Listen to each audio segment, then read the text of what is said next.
Inside the Circle. Season 5, episode 3.4. You are getting hungry, man. You're starting to lose it here on me. I am absolutely starving. I had a late breakfast, like 9. And then, it's whatever time it is right now. 4:20 something. 4:22. And I am starving, considering Chipotle, wouldn't mind Subway. Really not sure where I want to go yet. You know what I'm thinking right now? Coaches always give us ideas about the show. You know what a coach told us yesterday? Somehow can you shorten the show because somebody talks too much? And this is what our opening line is. So I'm just saying, I'm trying to incorporate. Coming at ya, 160 pounds, 170 pounds, 182 pounds. Sean, go. You're not done yet? Our next 4 weight classes are pretty 3. much. Oh, we're only going 3 here? Yep. I thought you said 4. 160, 170, and 182. Go. God, the next 3 weight classes, the champions are probably and not in doubt. These guys are so far ahead of the rest of the field. I think we're just wrestling from 2nd to 6th. But anyways, we'll start at 160. At number 4, we're going Wilson from. I know the answer. No, not from Castaway. Wilson from Licking Heights. This guy's really been on a tear. He won the Old Tangy tournament to start the season, beating state qualifier Riley Amador 6-0. Then goes back the next week and wins the Big Walnut tournament. And then yesterday gets 3rd at the Liberty tournament behind two solid kids there. So a great showing from them. Great staff, knows how to get these guys right. And he's going to be a tough out come late February up at Darby. At number 3, we're going Thatcher from Hilliard Darby.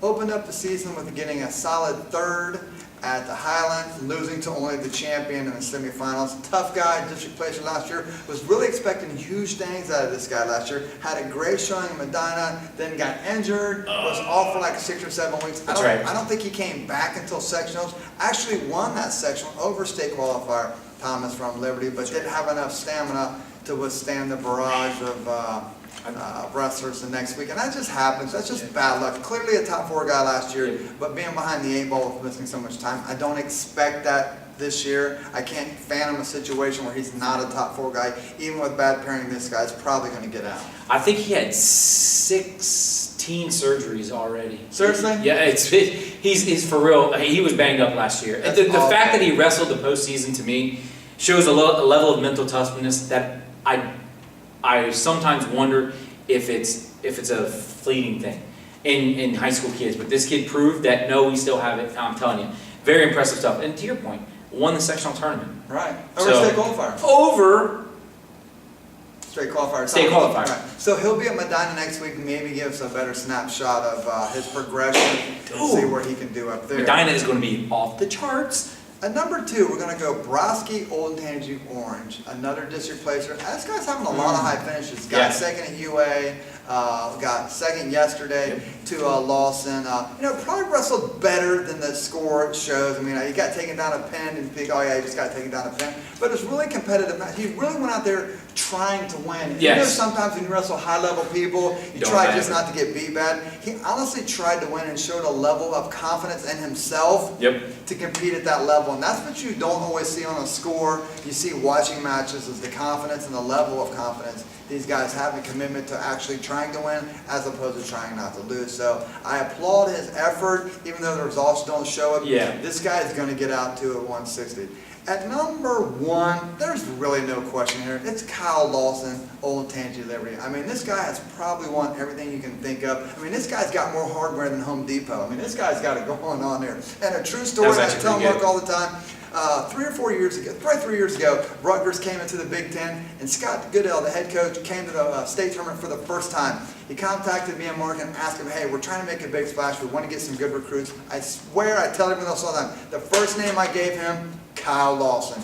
That's the guy you want to go for. And 3 years later, he's got 3 state titles. I mean, I'm not wearing a Marysville t-shirt, so let's just say we know how that worked out. So Kyle Lawson, I can't just fathom any situation where this guy does not just absolutely destroy this field. I mean, he could pin his way through the tournament and really no one would be expecting. In fact, if he probably doesn't tech or pin his way through the tournament, people's going to say he had a bad tournament. I mean, he's just that good. I mean, he's just that good. He's dominant. He got the 160 for the first time, missed the first couple weeks as we talked about earlier on the show because of Alpha reasons. Yeah. Now he's getting his way back. Hope he up at Brecksville again. We'll get to see him maybe wrestle Ramiro, maybe wrestle some of the superstars up there. But I'm not going to ever doubt this guy to win his 4th district title and his 4th state title. Certainly. So that is 160 in a nutshell at this point.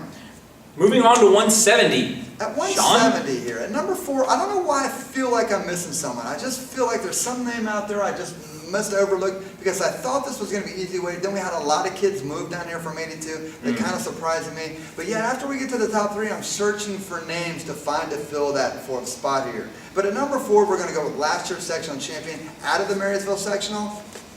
Their own Hunter Hurd. He had a big win at Highland to start the season, pretty much dominated it from start to finish. I was excited to see how he was going to do down at the Swoka, but as mentioned before, Marysville was not allowed to go down there. So I guess the next big question for him we'll see is up at Brecksville. We're getting a more bracket style tournament to see how far he has come since last year. But right now we're going to slot him in at number 4.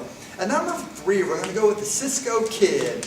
Shota Cisco from Perkington Central. Yes. Had a good showing yesterday. I thought he did Got too. 3rd at the Liberty Tournament. A guy who's looked good at the Whitehall, won the Whitehall Tournament. Had a great district tournament last year. I thought he was going to go a little bit farther than he did. Kind of had a couple mishaps there. But a guy to definitely keep an eye on this year. They usually go to the Greater Miami Valley Tournament, which we're going to try to cover on the first day. So we'll get a little bit more snapshot of him. And he has great workout partners all around him with Chance Desmond and the recently added Shiloh Jenkins as well. So this guy's a guy to look out for.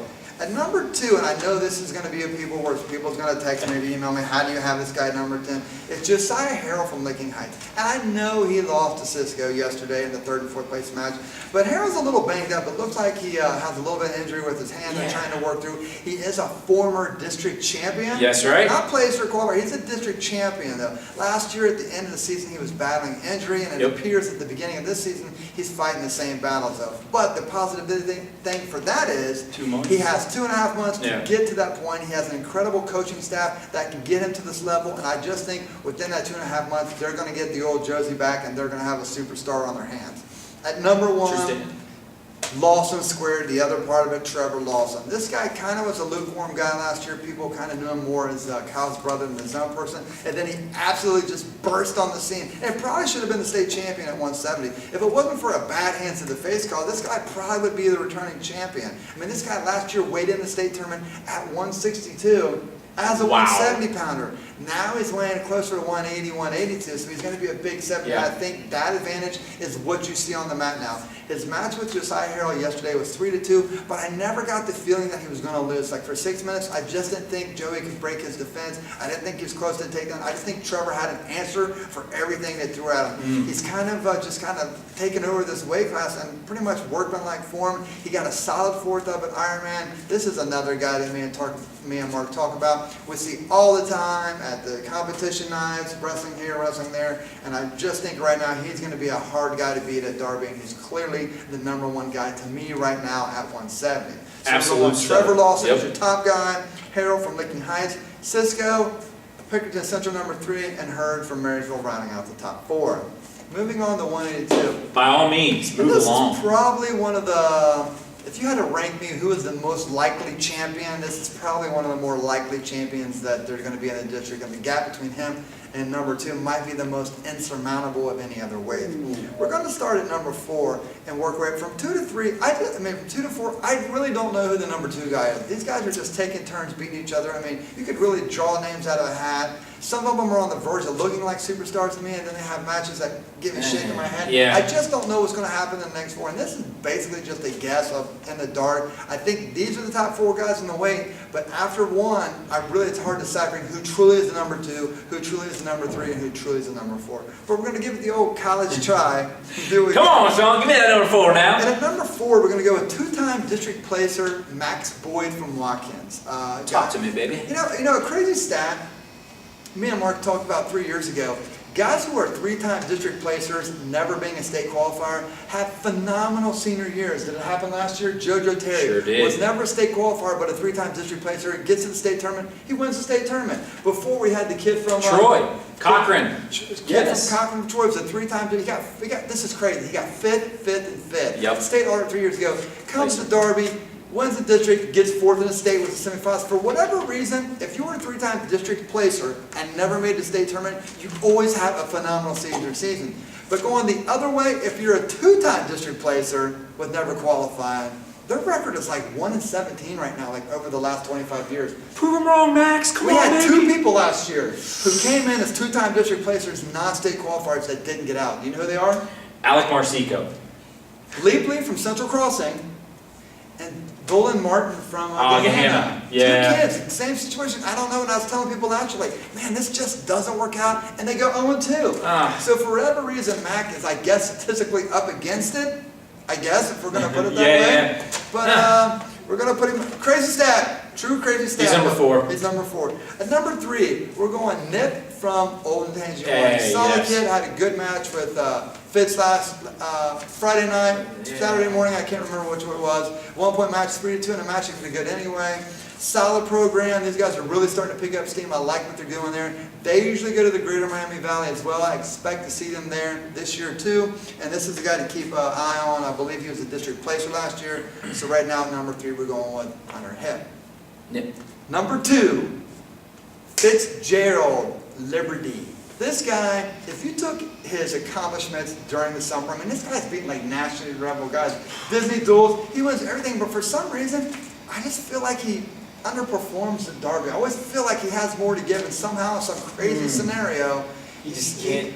he just seems to come up with, I'm almost confident. If there's ever a guy I'm rooting for this year, it's got to be him. This guy has paid his dues. Come on, Cole! He has been the utility man for Liberty with all the people moving around in weight classes. He's went, hey coach, whatever way you need me, I'm there for you. He's a 2-time sectional champ, has phenomenal wins, just recently got 8th at the Ironman, got 2nd yesterday at the Liberty tournament, losing in the overtime in a match he probably could have won. But they'll be up at Brecksville. Overtime, Overtime. They'll be up at Brecksville. Solid kid, and again, one of the kids that ITC really is pulling for this year, and right now we're going to put him at number 2. So who's the number 1? Who's our number 1 guy? We know, well, I hate to say it, I don't think I'd be wrong, I think I'd be right. So I'll just let you say it. Okay, thanks, man. Yep, no problem. Number 1, Jared Ball Hilliard Darby. And like I said, this guy is miles ahead of the rest of the field. True. He got 3rd last year in the state tournament, followed that up with a solid 3rd at Ironman with a pin over 2nd ring Fitzgerald in the consolation rounds. His scrambling ability, Fitzpatrick.